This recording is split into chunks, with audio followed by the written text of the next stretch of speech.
नमस्कार. आज आपल्यासोबत आहेत राजेंद्र मिरगणेजी. राजेंद्र मिरगणेजी हे चेअरमन राहिलेले आहेत महाराष्ट्र हाऊसिंग कॉर्पोरेशन लिमिटेडचे आणि सध्या राजेंद्र मिरगणेजी हे अध्यक्ष आहेत अफोर्डेबल हाऊसिंग डेव्हलपर्स असोसिएशनचे. खरं तर आपण जेव्हा केव्हा आपल्याला घर घ्यायचं प्रत्येकाचं स्वप्न असतं की त्याच्याकडे एक स्वतःचं घर असावं, पण त्याच्या मागे बऱ्याच गोष्टी ह्या कनेक्टेड असतात. तुमचं स्वतःचं बजेट असतं. हे सगळं करत असताना आपण एक मुद्दा अत्यंत महत्त्वाचा मानतो, ती म्हणजे आपली प्रधानमंत्री आवास योजना. या प्रधानमंत्री आवास योजनेचे अनेक पैलू आहेत, ते आपण सरांकडनं जाणून घेणार आहोत. मुंबई किंवा महाराष्ट्रातली सध्याची परिस्थिती काय हे आपण सरांकडनं जाणून घेणार आहोत. सर, स्वागत आहे तुमचं झी24 तासमध्ये. सर, सर्वात आधी आम्हाला जाणून घ्यायचं आहे की लोकांना जेव्हा घर घ्यायचं असतं तेव्हा त्यांचं बजेट तर असतंच आणि त्या बजेटमध्ये कुठेतरी त्यांना एक छोटासा रिलीफ असतो, तो म्हणजे आहे प्रधानमंत्री आवास योजनेचा. त्या अंतर्गत काही लाखांचं तुम्हाला एक सूट तुमच्या घरावरती मिळू शकते. तर या स्कीमबद्दल पहिले सर्वात आधी जाणून घ्यायचं आहे, कारण की यामध्ये आपल्या माहितीप्रमाणे 4 वेगळे हे स्कीम्स आहेत, 4 वेगळ्या प्रकारांच्या या स्कीम्स आहेत. तर हे सर्वसामान्य लोकांना माहीत नसते या नेमक्या स्कीम्स काय आहेत, आपण कुठल्या स्कीममध्ये येतो, तर त्याबद्दल जाणून घ्यायचं आहे. याच्यामध्ये 4 प्रकारच्या व्हर्टिकल्स म्हणजे 4 प्रकारच्या योजना आहेत. त्याच्यामध्ये पहिली जी योजना आहे ते झोपडपट्टी पुनर्वसनाची जी योजना आहे, जशी SRA टाईप, तर त्याच्यामध्ये म्हणजे आहे त्या झोपडपट्टीचा त्या ठिकाणी विकास करणं. दुसरी जी योजना आहे ती क्रेडिट लिंक सबसिडी स्कीम, म्हणजे जो आपण ते घर बांधण्यासाठी कर्ज घेतो त्या कर्जावरच्या व्याजामध्ये जास्तीत जास्त 2,67,000पर्यंतची त्यात सवलत दिली जाते. ती स्कीम आता सध्या बंद झालेली आहे. तिसरी जी योजना आहे ती AHP PPPची, अफोर्डेबल हाऊसिंग इन पार्टनरशिप PPPमध्ये आणि गव्हर्नमेंट इन्स्टिट्यूटच्या माध्यमातून राबवली जाते. तर त्यालाही आता नवीन मंजुऱ्या बंद केलेल्या आहेत, परंतु ज्या मार्च 2022 पूर्वी घरं मंजूर झालेत त्या आता डिसेंबर 2024पर्यंत ते घरं पूर्ण करणं आणि त्याचं वाटप करणं ह्याच्यासाठी मुदत दिलेली आहे. आणि तिसरी ते ज्याचं स्वतःच्या मालकीचा प्लॉट किंवा कच्चं घर आहे त्या ठिकाणीच त्या घर बांधणं, तर ती योजना मात्र आजही चालू आहे. त्यांना आहे त्या जागेवरती त्याचा विकास करायचा असेल तर त्याला 2.5 लाख रुपये केंद्र आणि राज्य सरकारकडून आजही मिळू शकतात. नक्कीच सर, याबद्दल प्रधानमंत्री आवास योजनेच्या स्कीम्स जाणून घेणं अत्यंत महत्त्वाचं आहे. पावसाळ्याचे दिवस आहेत. अनेक ठिकाणी मुंबईसारख्या शहरांमध्ये आपण घटना घडलेल्या बघितलेल्या आहेत की एखादी बिल्डिंग असते ती फार जुनी झालेली आहे. एखादीच बिल्डिंग असते, त्याच्यामुळे तिला रिडेव्हलपमेंट बिल्डरकडे जाणं, बिल्डरला त्याच्यावरती मिळणारा फायदा हे सगळं कॅल्क्युलेशन केलं तर ती बिल्डिंग तशीच राहते किंवा धोकादायक होऊन काही मोठा अपघात होण्याची शक्यता असते. अशा केसमध्ये सेल्फ रिडेव्हलपमेंटचा हा जो काही एक ऑप्शन आहे त्या ऑप्शनकडे बऱ्याचशा या ज्या सोसायट्या आहेत त्या जाताना दिसत नाहीत. त्याचं नेमकं काय कारण ठरू शकतं? मुळात सेल्फ रिडेव्हलपमेंट करायचं किंवा मुंबईपुरता जर विचार करायचा म्हटलं तर याच्यामध्ये ज्या काही एक वेगवेगळ्या प्रकारच्या प्रॉपर्टीज आहेत त्याच्यामध्ये सेस प्रॉपर्टीज आहेत, म्हाडाच्या प्रॉपर्टीज आहेत. यांना ॲडिशनल FSI मिळतो, म्हणजे 4-4, 5-5पर्यंत FSI मिळतो. परंतु ज्या खाजगी मालकीच्या जमिनी आहेत आणि त्याच्यावरती गृहनिर्माण संस्था झालेल्या आहेत त्याला मात्र जो बेसिक FSI तोच मिळत होता पूर्वी. त्यामुळे त्या ठिकाणी जर डेव्हलपमेंट करायची म्हटलं तर डेव्हलपर कोणी पुढे येत नव्हते, कारण त्यांच्या दृष्टीनं ते परवडत नव्हतं. आहे त्या लोकांना आहे त्या साईजपेक्षा थोडीशी मोठं घरं द्यायची, प्लस कन्स्ट्रक्शन कॉस्ट आणि त्यांचा प्रॉफिट, हे गणित त्याच्यामध्ये बसत नव्हतं. त्यामुळं सेल्फ रिडेव्हलपमेंट ही नवीन कन्सेप्ट 2019च्या जानेवारीमध्ये तत्कालीन मुख्यमंत्री देवेंद्रजी फडणवीस साहेबांनी आणली होती. ते कॅबिनेटमध्ये त्याला मान्यता दिली आणि त्याच्यासाठी एक रूल्स रेग्युलेशन्स ठरवण्यासाठी, पॉलिसी ठरवण्यासाठी एक हाय पॉवर कमिटी नेमली होती. त्याच्यामध्ये काही सिनियर IAS ऑफिसर्स होते आणि 2 प्रायव्हेट मेंबर्स तज्ज्ञ संचालक त्याच्यामध्ये नेमले होते. त्याच्यामध्ये योगायोगानं मी टेक्निकल संचालक त्यामधला होतो आणि दुसरे दरेकरजी होते जे फायनान्शियल, ते मुंबई बँकेचे चेअरमन असल्यामुळं त्याच्यामध्ये दरेकरजींनी आणि आम्ही दोघांनी काही त्याच्यात या योजनेसाठीच्या पॉलिसीज तयार केल्या आणि त्या पॉलिसीज हाय पॉवर कमिटी म्हणून सबमिट केल्या. त्या जुलै 2019ला कॅबिनेटनं मंजूर केल्या. 2019च्याच ऑगस्टमध्ये त्याचं परिपत्रक GR ही निघालं, परंतु आज तागायत ती योजना राबवली गेली नव्हती. आता परवा मात्र देवेंद्रजी फडणवीस साहेबांकडे तो विषय त्यांना लक्षात आणून दिल्याच्यानंतर त्यांनी तत्काळ ती योजना राबवण्यासाठी दरेकर साहेबांना सांगितलं. त्याच्यामध्ये फायनान्शियल सपोर्ट जो आहे तो MSC बँक इतर बँकेच्या सोबत घेऊन करणार आहे. ते त्यांनी काम सुरूही केलं आहे. आणि टेक्निकल जो सपोर्ट द्यायला पाहिजे त्याच्यासाठी म्हाडा, सिडको किंवा महाराष्ट्र हाऊसिंग डेव्हलपमेंट कॉर्पोरेशन यांना नोडल एजन्सी म्हणून नेमण्याची आम्ही मागणी केली होती. तेही त्यांनी आता मान्य केलेली आहे. तर ह्या दोन संस्थांच्या माध्यमातून स्वयंविकास, पुनर्विकास जर त्या सहकारी संस्थांना, माझी खास करून सांगणं आहे, ह्या योजनेबद्दल बऱ्याच लोकांना माहिती नाही आहे, तर त्यांनी जर ह्या योजनेमध्ये आले तर निश्चितपणे शेकडो वर्षापासूनच्या किंवा 70, 80, 60 वर्षापासूनच्या ज्या मोडकळीस आलेल्या सोसायट्यामधल्या इमारती आहेत आणि ज्याच्यामुळे दरवर्षी पावसाळ्यामध्ये अपघात होऊन काही लोकांच्या जीव जातात, तर ते वाचतील आणि त्यांना नवी घरं जास्तीच्या कार्पेटसह मिळू शकतील. त्यामुळे आता त्या सोसायट्यामध्ये थोडीशी जनजागृती होणं आणि त्यांच्यापर्यंत हा विषय जाणं खूप गरजेचं आहे. आपल्या माध्यमातून तो विषय गेल्याच्यानंतर निश्चितपणे ह्या योजनेला मोठ्या प्रमाणात चालना मिळू शकेल. नक्की सर. आत्ता आपण सेल्फ रिडेव्हलपमेंटबद्दल तुम्ही जशी माहिती दिली, अजून एक मुद्दा येतो, तो म्हणजे पोलिसांसंदर्भातली जी घरं आहेत त्यांच्या बाबतीतला, आणि मुंबईचं विशेष करून बोलायचं झाल्यास गिरणी कामगारांची जी घरं आहेत त्यांच्या घरांबाबत. तर त्यांच्यासाठी तुमच्या डोक्यातले काय प्लॅन्स आहेत? नाही, याच्यामध्ये प्रामुख्यानं पोलीस डिपार्टमेंटसाठी जर म्हटलं तर शासकीय बजेटवरती जर पोलीसच्या कॉलनीज उभा करायच्या म्हटलं किंवा त्यांची घरं बांधायची म्हटलं तर जे मागच्या आपण 20-25 वर्षाच्या जर बजेटचा अभ्यास केला तर त्याच्यातून पोलीसच्या गृहनिर्माणासाठी जे बजेट ठेवलेलं असतं त्याप्रमाणे जर घरं बांधायची म्हटलं, सर्व पोलीसला घरं द्यायची म्हटलं तर पुढचे 50-60 वर्ष लागतील.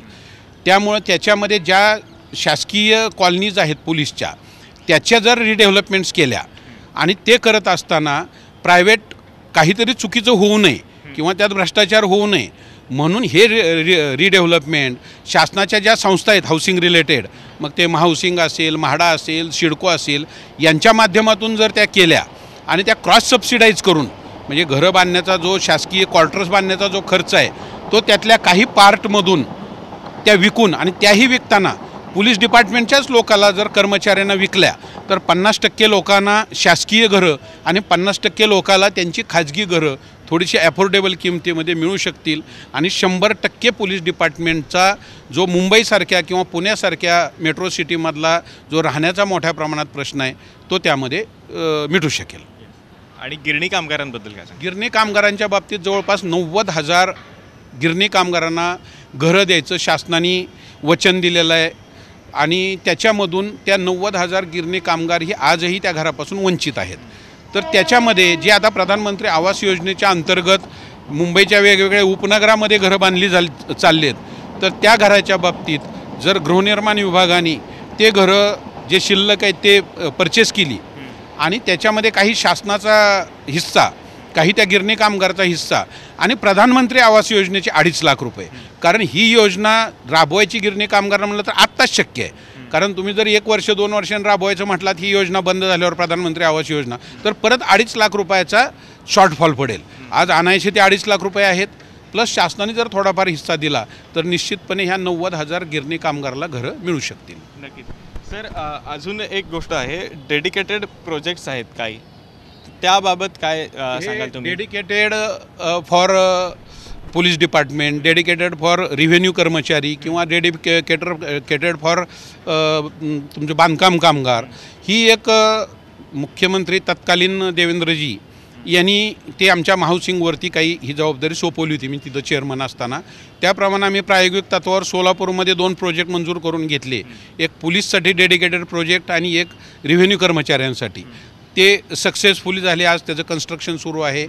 तसंच बांधकाम कामगारासाठी आणि होमगार्डसाठी आणि इतर वेगवेगळ्या विभागाच्या क्लास 4 कर्मचारी, म्हणजे ज्यांचे क्लास 1, क्लास 2, क्लास 3 ते स्वतःचं घर घेऊ शकतात, पण जे क्लास 4 इकॉनॉमिकली विकर सेक्शनमध्ये मोडतात, तर त्यांच्यासाठी ही योजना राबवावी असं त्यावेळेस शेवटी म्हणजे 2018-19मध्ये देवेंद्रजींनी सुचवलं होतं आणि त्याच्याप्रमाणे ते सुरुवात ही झाली होती.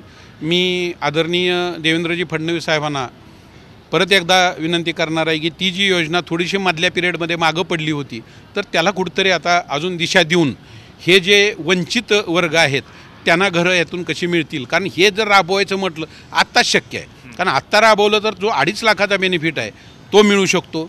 त्याचबरोबर बांधकाम कामगारांच्या बाबतीत 2.5 लाखाचा केंद्र आणि राज्य सरकारचा, त्याच्याबरोबर बांधकाम कामगार आवास योजना, हे सुद्धा माननीय देवेंद्र भाऊ फडणवीस साहेबांचीच योजना आहे. तेही त्याच काळात राबवली गेली, परत थांबली होती. तर त्या योजनेतून 2 लाख रुपये असे 4.5 लाख रुपये योगायोगानं मिळतील त्या लोकांना. आणि ते 4.5 लाखाचा बेनिफिट प्लस काही अजून थोडा शासनाने जर दिला तर बांधकाम कामगारांना सुद्धा महाराष्ट्रभर ते घरं मोठ्या प्रमाणात मिळू शकतील. आज बांधकाम कामगारासाठीचं जे काय बांधकाम कामगार महामंडळाकडे जवळपास 8 ते 9 हजार कोटी रुपये पडून आहेत आणि दरवर्षी त्यात वाढच होते. जो कामगार सेस जमा होतो वेगवेगळ्या इमारतीच्या माध्यमातून नवीन बांधत असताना, तो वाढतच जातो. त्यामुळं ते एक मोठा घराचा क्वांटम त्या माध्यमातून त्या वर्गाला मिळू शकतो. त्याचबरोबर पुण्यासारख्या ठिकाणी ज्या ठिकाणी जुन्या इमारती आहेत आणि खूप छोटे छोटे प्लॉट आहेत, तर त्या जसं की मुंबईमध्ये रिडेव्हलपमेंटचा सेम तिथं प्रॉब्लेम आहे. त्याच्यामुळे त्या जुन्या इमारती अगदी 100 वर्ष झालेत आणि तिथं त्याचं रिडेव्हलपमेंट होत नाही आहे. तर त्यासाठी क्लस्टर रिडेव्हलपमेंटचा एक मुद्दा तो आता पुढं आलेला आहे.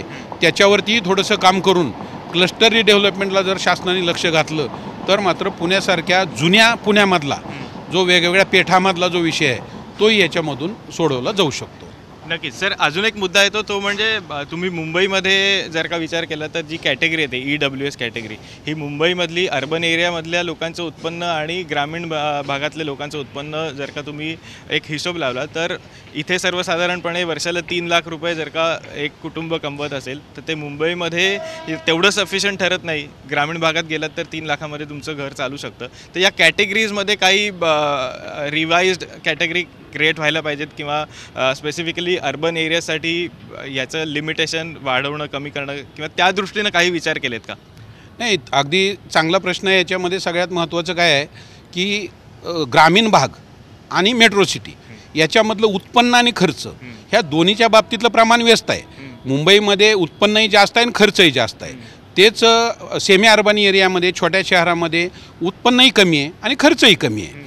त्यामुळं तिथं जो क्रायटेरिया आहे तोच क्रायटेरिया म्हणजे 3 लाख रुपये पर फॅमिली इकॉनॉमिकली विकर सेक्शनसाठी, तो दोन्हीकडे ठेवणं हे पूर्णपणे चुकीचं आहे. आणि त्याच्यामुळं इथं जर घर घ्यायचं म्हटलं तर मुळात इथं उपनगरात घर घ्यायचं म्हटलं तरी 17, 18, 20 लाखाच्या आत घर मिळू शकत नाही. आणि त्याला जर 3 लाखाच्या आतले उत्पन्न मर्यादा असणारच कुटुंब हुडकायचं म्हटलं तर मुळात कुटुंब सापडणार नाही. आणि सापडलं तरी तो 17, 18 लाखाचं घर घेऊ शकणार नाही. त्याच्यामुळं हा क्रायटेरिया न वाढवल्यामुळं आज आपण जर बघितलं तर मुंबईमध्ये प्रधानमंत्री आवास योजनेमध्ये बृहन्मुंबईमध्ये एकही प्रोजेक्ट मंजूर झालेला नाही. इव्हन तो एकही घर झालेलं नाही आहे इकॉनॉमिकली विकर सेक्शनसाठी. त्यामुळं मी परवा माननीय उपमुख्यमंत्री महोदयांना विनंती केली होती की बाबा ह्याच्यासाठी काहीतरी आपल्याला तो क्रायटेरिया वाढवणं गरजेचं आहे. आणि ह्या योजनेअंतर्गत नवीन घरं मंजुरी जरी थांबलेली असली तरी काही खास बाब म्हणून स्पेसिफिक मुंबईसाठी तरी ह्या अशा काही योजना तुम्ही मंजूर करून आणल्या पाहिजे आणि क्रायटेरियाही थोडा बदलला पाहिजे. तर मुंबईमध्ये जे सगळ्यात मोस्ट नीडफुल शहर आहे गरिबांसाठी, जिथं फुटपाथवरती लोक राहत आहेत, झोपडपट्टीत राहत आहेत, तर त्यांना घर स्वतःच्या हक्काचं मिळण्यासाठी आपण करावं. त्याने त्याला पॉझिटिव्ह सपोर्ट दिलेला आहे आणि मला वाटतं त्यांच्याकडून ही गोष्ट निश्चितपणे होऊ शकेल. नक्की सर. एक शेवटच्या मुद्द्याकडे येतो ते म्हणजे प्रधानमंत्री आवास योजना बद्दल मला जाणून घ्यायचं आहे. महाराष्ट्राचं किती कॉन्ट्रीब्युशन राहिलं आहे किंवा महाराष्ट्राने किती त्याच्यातले पैसे युटिलाइज केलेत, काय स्टॅटिस्टिकल डेटा आहे सध्याचा? महाराष्ट्राचा जर विचार केला तर टोटल भारताचा जर आपण विचार केला तर प्लॅनिंग 2 कोटी घराचं होतं आणि महाराष्ट्राचं 19,60,000 घराचं त्या 2 कोटीचा हिस्सा होता. परंतु ॲक्च्युअल मंजुरीमध्ये 2019पर्यंतचा जर आपण विचार केला तर मंजुरीमध्ये आपण भारतात टॉप 3मध्ये होतो. पण ॲक्च्युअली परत इम्प्लिमेंटेशनमध्ये आपण एवढं मागं गेलो की आज आपण 20 नंबरच्या पुढं आहोत. आज आपले 13 लाख घरं जी मंजूर झाली होती त्यातली 5-6 लाख घरं रद्द झाली. आज 7-1 लाख फक्त आपण घरं लाईव्ह आहेत आणि त्याच्यामध्येही इम्प्लिमेंटेशनच्या बाबतीत आपण एवढं मागं आहोत. म्हणजे जर आपण कम्पेअर पर्सेंटेज वाईज केलं तर ऑन ॲन ॲव्हरेज भारताचं जे प्लॅनिंग होतं त्याच्या कम्पॅरिझनमध्ये 65% घराचं पर्सेंटेज येतं आहे आणि आपण मुळात 7 लाखावरती आहोत 19,60,000च्या. म्हणजे त्याचं पर्सेंटेज काढलं तर आपण 35%वरती आहोत. त्यामुळं आपण 20च्या पुढं आपला आकडा गेला आहे आणि त्याच्याही पुढं इम्प्लिमेंटेशनच्या बाबतीत अजूनही आपण खूप मागं आहोत. मागच्या 2-3 महिन्यामध्ये त्याच्या बाबतीत बऱ्याच म्हाडाकडून बैठका घेतल्या गेल्या आणि त्याला कसं स्पीडअप करता येईल. त्यामधला सगळ्यात मोठा हर्डल होता तो युटिलायझेशन सर्टिफिकेट. केंद्र सरकारनं आपल्याला 2019पर्यंत 1701 कोटी रुपये दिले होते, पण त्याचं युटिलायझेशन आपण 10-20% रकमेचं युटिलायझेशन देऊ शकलो नव्हतो.